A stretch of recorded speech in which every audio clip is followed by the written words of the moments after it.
All right, before we actually get started, I want to bring up Diganta Das. He has a few things that he just wants to make some points on and so forth. Diganta? Okay.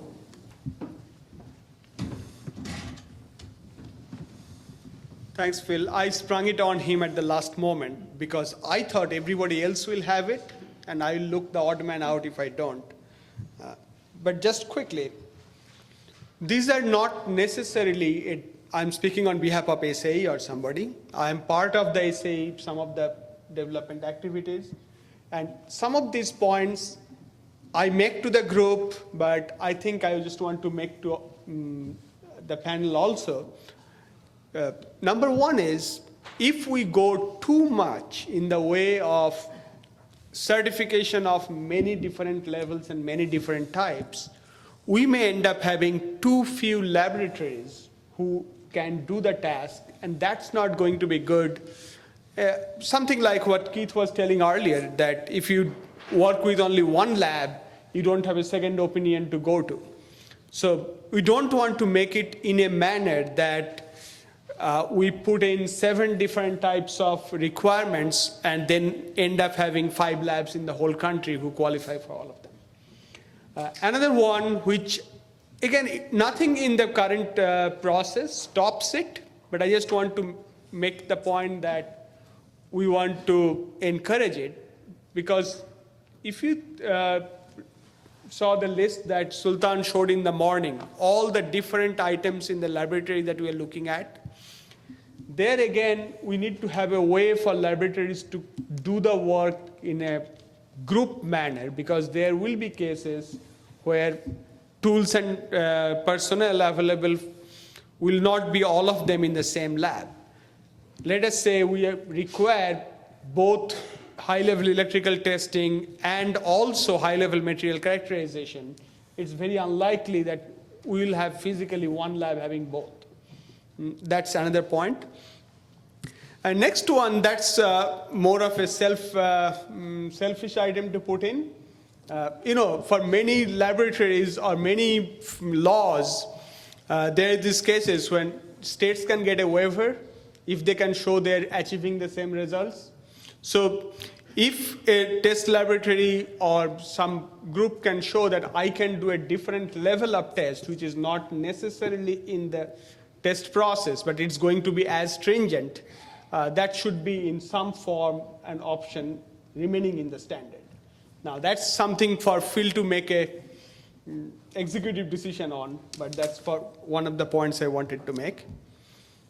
Regarding distribution. Well, before you move on, let me comment. So I generally, just so you know how I operate, I have given the 6171 committee full autonomy to do, to make those kinds of decisions. I don't necessarily need to intervene. Sure. Okay. So the question I have for you, have you discussed these points with the 6171 committee? In most cases, yeah. Okay. And again, it is none of that are finalized in some form, but the waiver issue we have not really discussed, because we are so into nitty-gritty of one-by-one method. Yes. So that specific issue we have not, but I'd like to bring it up. All right. So I'm glad you did bring it up.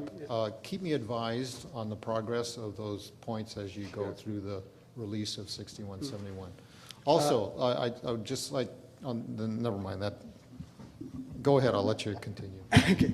2 other things regarding the distribution. I think it's already there, but just we should not have the situation that we have a distributor standard, and by following the distributor standard, unauthorized distributors can become at par with authorized distributors. I do not think it does, but the claims that are going to be made that I am compliant to this SAE standard, so do not discriminate against me as I'm not unauthorized, just because I'm not an authorized distributor.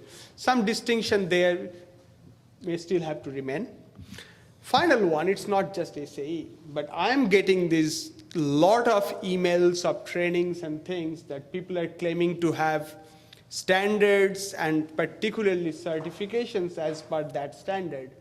So I know this question comes up, but just because an organization has a document, I think standards bodies like SIA, or not SIA, EIA, SAE, or Tech America need to take a stand about what is a standard and what is not a standard. I'm not naming names, but you probably already know because you get those emails that they have a standard and you can take their course to become certified to that standard. We need to have a line somewhere. Okay, thanks for giving me this opportunity to talk, and I took too much of your time, so I'll get back to my desk and wait for the questions. Thank you, Giganta. All right, so I really don't know, Jim, I don't know how long this session will go. It kind of depends on the questions that we get and so forth. So once we go through these cards, if anybody still has any questions, I'm going to say you don't have to put it on a card. Let's just raise your hand and we'll talk, you know.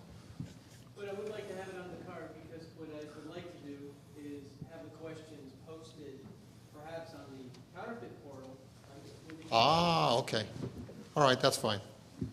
I won't go against your policies then. Thank you. It's an idea if we can do it, that's all. All right. It's not a policy by any stretch. Okay. We don't follow our own school. Phil, can I answer to question number one that Diganta had? You want to respond to his Absolutely, comments? yeah. Okay. So I think you make a good point, Diganta, about the fact that we should not exclude anybody and everybody. But 2 points. Number one, I think counterfeiting is a problem by itself, and that's a huge problem. But the second problem is the fact that there are parts that are being passed by so many people, labs, whatever, that it is making the problems worse. So what AS 6171 is saying is that, and there's a lot of people who are part of that, you are part of that, industry is a part of that, academia is part of that. Let us come up with a methodology that we all agree that this is what you have to use.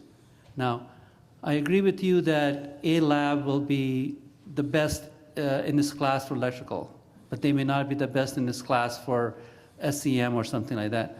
The AS 6171 allows you to get the 17025 certification for either all of the methodologies or one of the methodologies or three of the methodologies. But I think we cannot exasperate the situation by having sympathy to the fact that somebody else's feelings are going to get hurt or they may not be. But at the end of the day, they have to be able to meet the standards that we all agree upon. No, I'm not, I'm not making a point that we throw away what we are doing.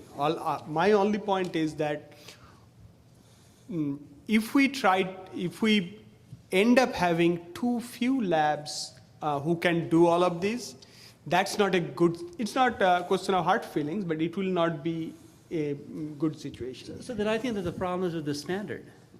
So are you saying that the standards are so stringent that the labs cannot meet? No, we don't even know that yet. Okay. The point I'm making is it's actually more of a challenge to ourselves, those of us who are working on the standard, to strike that balance that we do not end up having everybody to be able to say, oh, I can do counterfeit test because I have a microscope. Or at the same time, we end up having in the whole country 3 labs able to meet the situation. It's a challenge not to the committee, It's a fine line. but to all of us, which is not a balance we have to arrive at. So can I add something to that? Sure. Just take the spec, bring this up to about 10,000 feet. When we were starting in AS 5553, and a bunch of us at the same time were grappling with clear and present issues with respect to potential counterfeits and issues with getting clear and concise and competent results, very quickly we were finding that, as you found in some circumstances, a lot of variation between laboratories in terms of results of analysis. Very early on, we found that there were cases where very competent test labs weren't looking at the phenomenology that's specific to the types of counterfeits being seen and applying the test methods and protocols to what they were originally designed for. And I could show you specific examples of just applying the tests and inspections based on what those methods were developed for in the first place. You will have counterfeits escape, period. And they need to be modified in order to deal with that.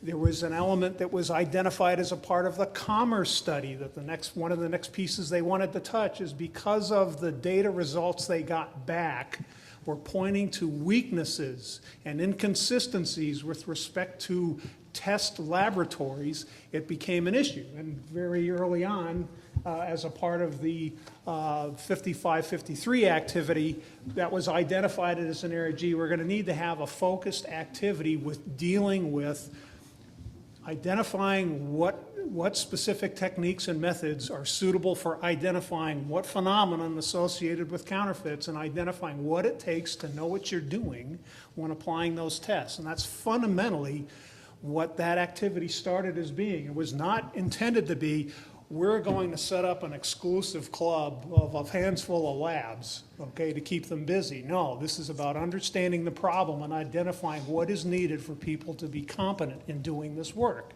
okay? Now, it is going to result in not everybody is going to be as effective as others in doing it, but it'll at least establish a consistent baseline approach on how to apply these methods in a competent way to detect and intercept counterfeits. I mean, that's fundamentally what the committee is trying to do. So, Let me just add, in the experience I've had with the AS 6081, it's the same kind of thing.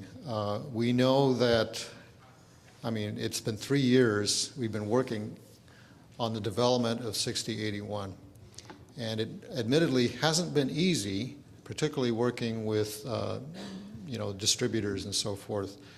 And we know for a fact that what we've agreed to put into 6081 is not going to necessarily agree with all independent distributors. In particular, I showed you one requirement that we've added. And I know for a fact I've already been approached by many independent distributors. They're saying, I'm not going to own up to that. You know, I'm not going to tell my customer where I'm getting the parts. Well, that's their choice. That's a business decision. But we feel that the OEM needs that information to conduct, a real mitigation of the counterfeit parts risk. They need to be involved in that kind of decision before they purchase the parts, not after they receive it. And so we decided to keep it in there.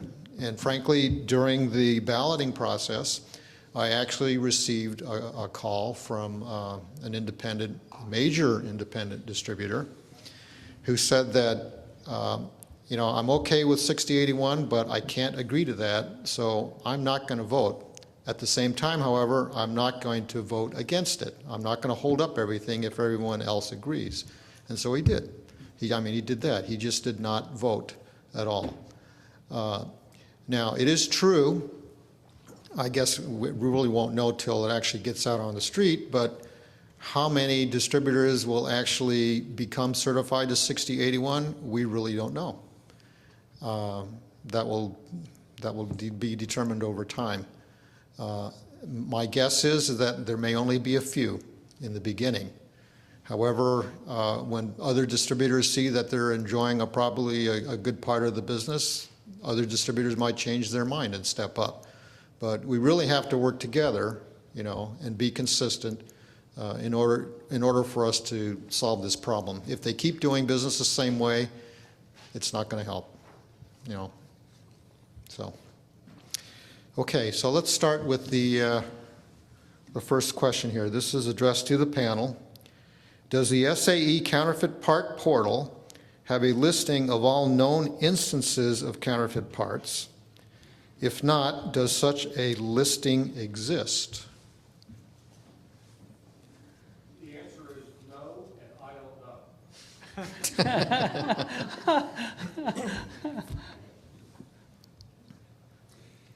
Yeah, I'm, The two primary data sources that most of us are familiar with for reporting of counterfeit instances are ERAI's database and GUIDEP. Are those all encompassing? I think both of those organizations will tell you absolutely not. right. Okay? And so again, because of the nature of the problem that somebody is doing something inappropriate, if not illegal, somewhere in the supply chain, trying to get something that would identify every counterfeit that's out there, is probably not a very realistic expectation. I'll put to you that that the use of that type of resource has got a limited benefit.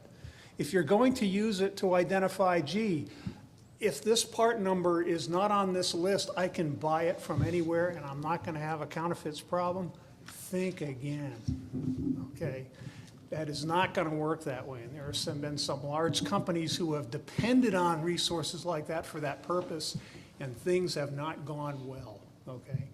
So they have a limited utility from that, from that standpoint, so. Just to add one thing, I often make the point when you look at just the GUIDEP database, that if that's the extent of the problem, then we don't have a problem. Exactly. But one thing I use it a lot for, both for myself and people who are working with me on the topic, see what kind of components are getting counterfeited. When they are getting counterfeited, how the problem was detected and identified to be a counterfeit problem, and how it was investigated. I know that many of those initial ones were posted by you and which we used really for tutorial for people taking components engineering class kind of places. And I believe that that can be the way to use internally within your organizations, not necessarily just for ticking off part numbers. Another question to the panel.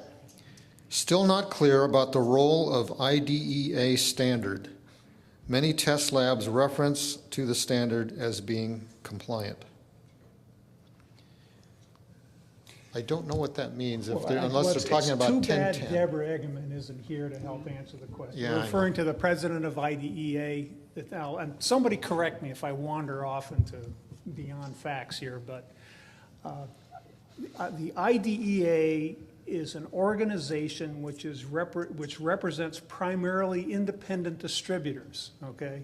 And they've established a standard to help independent distributors sift the wheat from the chaff, okay? For nonconformances, but also particularly for counterfeits. Now, when the G19 committee was trying to take stock in what is already out there that we can take advantage of rather than duplicating it, IDEA Standard 1010 was identified as a potential resource to cover a number of elements that would be useful as one of the blades in your Swiss Army knife, okay?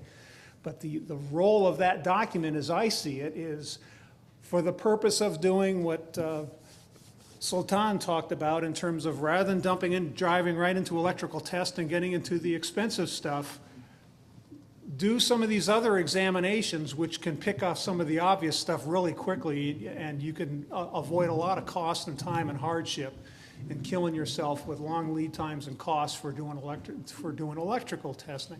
Now, 1010 includes a number of inspections and tests of how to identify packaging, the boxes and the labeling that may not quite be the way they're supposed to be. What should you really expect when you rip the box open in terms of protective packaging? When you get down to inspecting parts, what are the kind of tells you can see in terms of counterfeits that can be visually detected by looking at the externals of the device with relatively limited inspection capabilities that an independent distributor is typically more likely to be competent at doing, okay? But it does not necessarily represent the full gauntlet of tests that a number of us who've been at this for a while think is suitable, certainly for military and aerospace applications. So in terms of the role of 1010, you know, it's identified as a resource for some pretty quick and cheap inspection protocols that independent distributors who are trying to do diligence apply to do this. So at least you're talking in a terminology they're familiar with.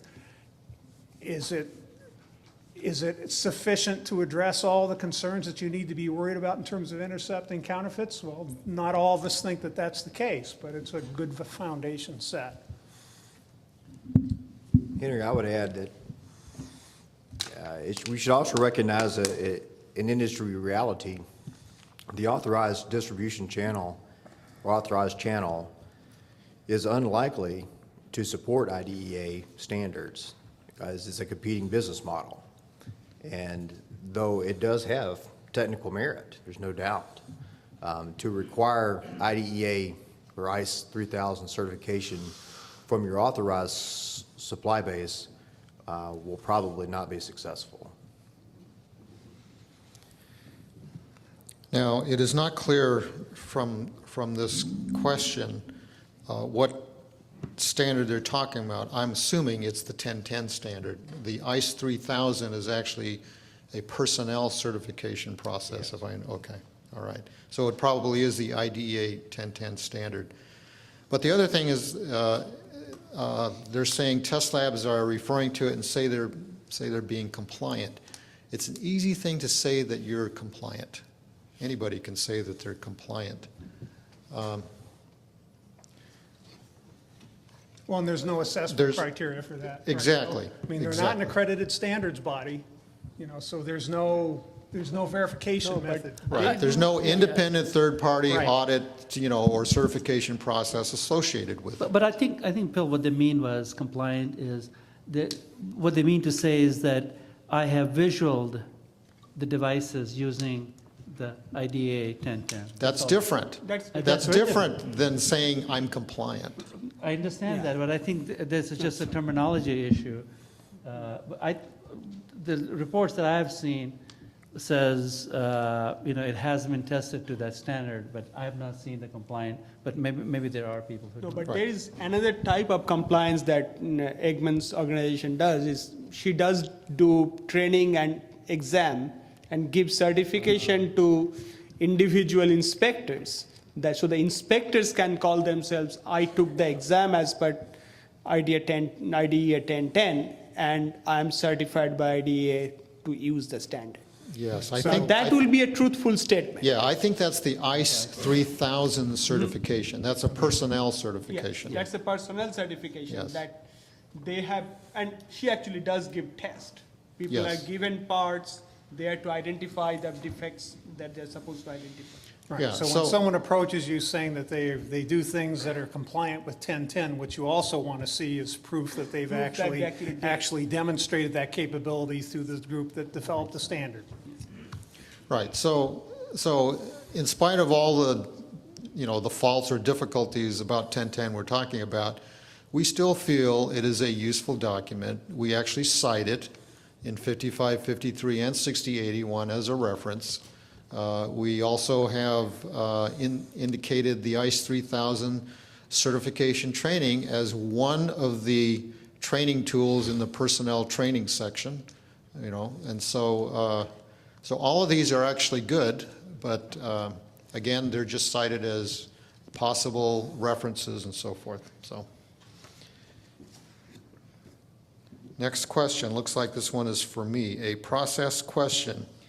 If you are moving things out of 5553 and into the references, how do you get changes into the document in a timely fashion? Okay. So it's actually very easy to move something from the requirements section into the references and into the appendices. That isn't the issue. I think. Maybe he's asking here, Why is it taking so long to get a document released into a timely fashion? That's probably it. That actually is a separate issue. It has nothing to do with moving requirements from one area into the references section. So I don't see that as being a related issue.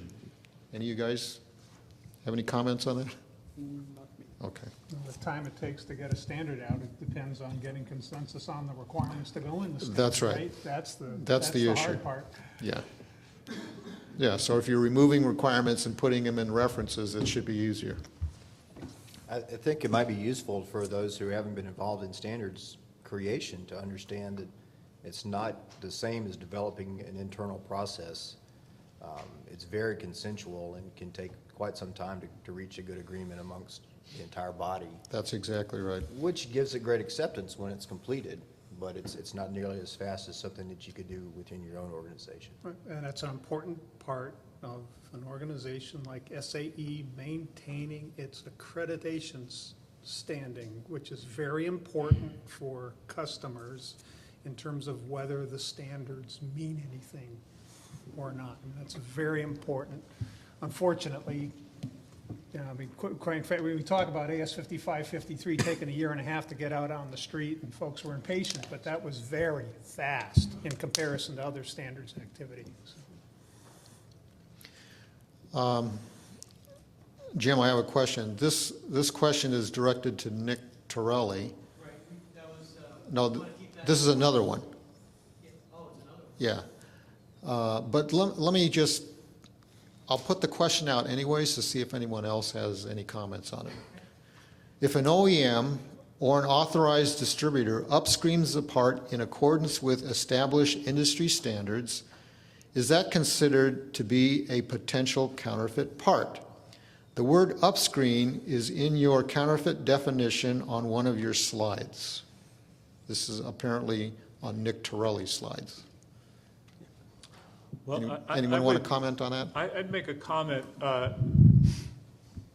Nick presented a very broad view of the word counterfeit, and that's totally legitimate. But counterfeit means a number of different things depending upon who's enforcing a regulation or a law or a civil lawsuit. So if there's one definition of counterfeit if you're bringing stuff in through customs, and it's pretty narrow, and it has to do with trademarks. It doesn't have to do with whether something works or whether it's a decent part or not. It's who has ownership over the name on the part. And for most U.S. legal purposes, that's sort of the most important definition of what a counterfeit is who has the right to that name. But I know that doesn't answer the question, but if I guess if you're tampering and changing something that you don't have the right to name and sell under a certain mark, you're counterfeiting. Yeah, unfortunately, there is no universal definition of counterfeit yet, and I don't think there ever will be. Our Department of Justice has one definition of counterfeit that they use because that's what they're allowed to, prosecute counterfeiters. But that's different than what the rest of us may use, so. Yeah, very early, I remember very early on, I think it was even, some of this predated the formation of G19, is there was concern about, let's not confuse the practice of uprating or upscreening parts with an act of counterfeiting. Those are practices that are applied to meet specific customer requirements for the integrity of the parts that are going into the systems that are being sold to them. And very often, the customer drives those requirements. If you are going to buy something of this type, we insist that you do this additional testing, or that if it doesn't meet this certain characteristic in terms of the environment that it was designed for, we need to do some additional testing to verify that it can handle that environment. It's fundamentally a very oversimplified description of operating and upscreening. I remember very early on, we were working on 5553, we were cautious to try and make as clear as possible that when you have a case when you're upgrading and upscreening parts, I mean, also, the customer is very much aware of it, and that's done. Those are practices to meet a performance objective for the equipment, okay? It is not it is not an act being done to defraud anybody or to misrepresent anything at all. So, but it's a fair question. It comes up every now and again. I just want to add a couple of things. For operating specifically, there are two standards. One GIA, now Take America standard, which is kind of under an update process now, and there is an IEC standard. So the problem can become, a lot of people say that we are doing operating, but the definition of operating is we are doing some tests. So key issue is, if somebody says I'm doing operating, they better be saying which standard they're following to do the operating, because we spent a lot of time getting those standards done so that they really reduce the risk. And for both standard, one of the key things are, as Henry pointed out, customer has to be told. So without the customer being told, you cannot do operating. And if you are doing something by telling the customer, it's not fraudulent, it's not deceiving anybody. So in my opinion, a blanket statement that operating or upscreening is counterfeiting, I will not agree to that. Thank you. All right, another question for the panel. We've addressed military and aerospace. Can anybody speculate about the degree of the counterfeit problem in medical electronics?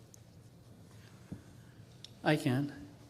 So we get medical customers, and in some cases, their problem is a little bit worse than even military, because they have some FDA compliance issues. So they really cannot change the board, how little the board is, without FDA approval. And so in some cases, they're so stuck in using the same device. I had one case in which I saw the same device being bought. The customer brought it in from 4 different sources, and it was exactly the same device.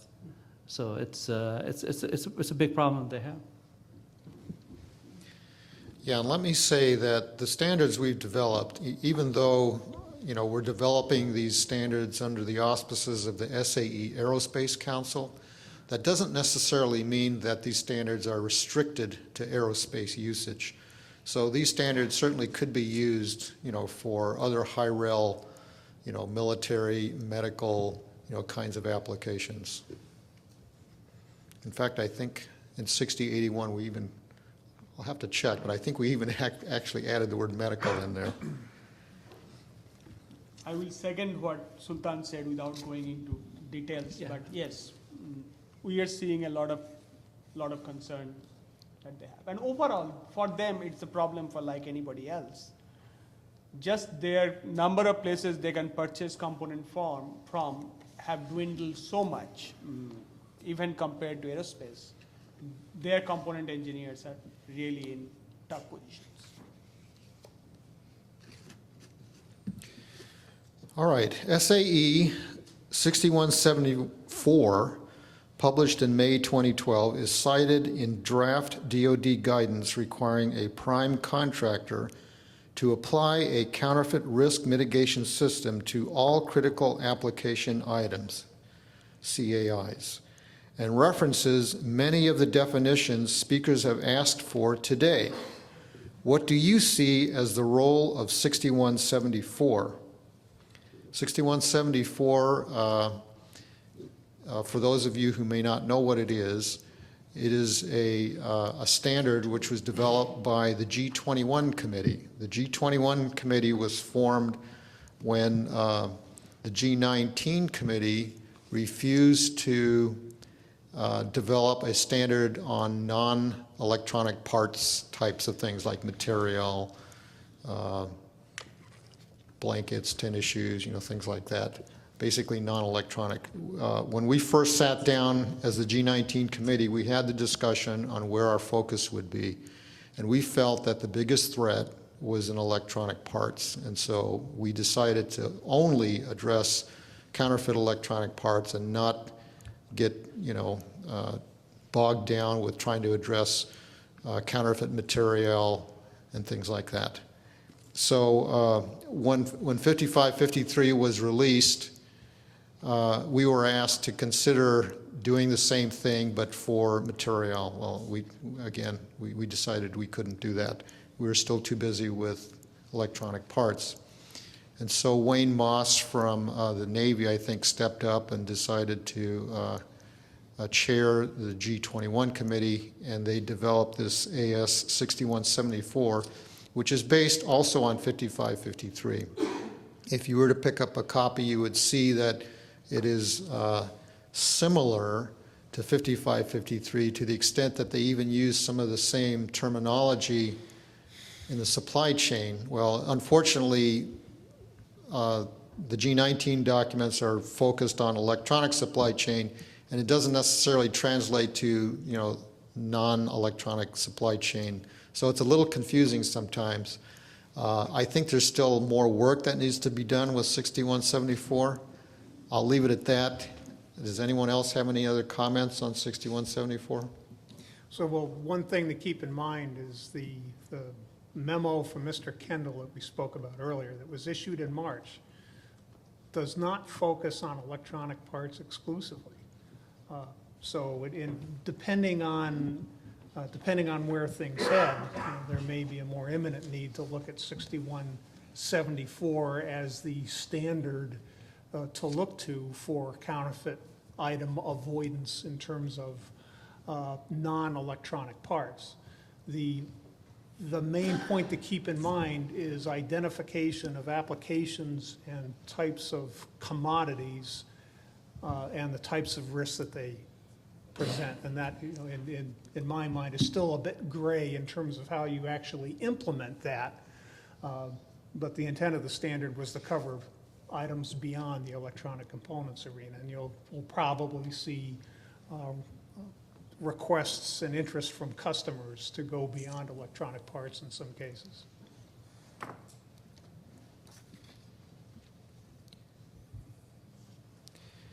All right, here's another question for the panel. We've covered the electronic component problem in great detail today. Recently, there was an incident relating to counterfeit aftermarket airbags in the auto industry. Can you discuss the problems/processes that we might encounter in this relevant space? No, in this market space. I can't read this. Related market space, I think is what it says. Okay. In this market space, yeah. So